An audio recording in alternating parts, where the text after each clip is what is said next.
Star জলসার পর্দায় অনুরাগের ছোঁয়া দর্শকের মনে শুরু থেকেই জায়গা করে নিয়েছে।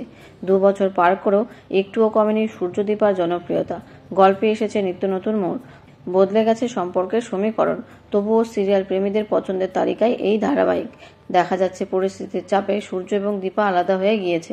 অন্যদিকে বড় হয়ে গিয়েছে তাদের 2 মেয়ে সোনা এবং রূপা। তবে এখনও নিজের পরিচয় সবার সামনে আনেনি রূপা। এদিকে সোনাও সহ্য করতে পারে না তার মাকে। এর মধ্যেই গল্পের নতুন মোড়ে হাজির হয় মিশকা। ষড়যন্ত্র করে 2 মেয়েকে বাবা মার থেকে আলাদা করতে চায় সে। কি হবে সূর্যদীপার ভবিষ্যৎ? গল্পে এসেছে নতুন নায়ক। সোনা এবং রূপার সঙ্গে পরিচয় হবে তাদের মনের মানুষের। 2 বোনের মাঝে ত্রিকোণ প্রেমের গল্প নিয়ে এগোচ্ছে ধারাবাহিক। এদিকে মিশকার ষড়যন্ত্রে আবার নাজেহাল সেনগুপ্ত পরিবার। রূপার দৃষ্টি ফেরানোর জন্য চোখের অপারেশন করতে হয়। মনে মনে রূপা ভাবে যে এবার সে তার মাকে 2 চোখ ভরে দেখতে পারবে। কিন্তু রূপা যাতে আর কোনোদিনও দৃষ্টি ফিরে না পায় সেই ব্যবস্থা করতে থাকে মিশকা। এদিকে দীপার মনেও বিপদের আশঙ্কা। কি হবে এরপর? মেয়েকে মিশকার ষড়যন্ত্র থেকে বাঁচাতে পারবে কি দীপা? উত্তর মিলবে ধারাবাহিকের আগামী পর্বে।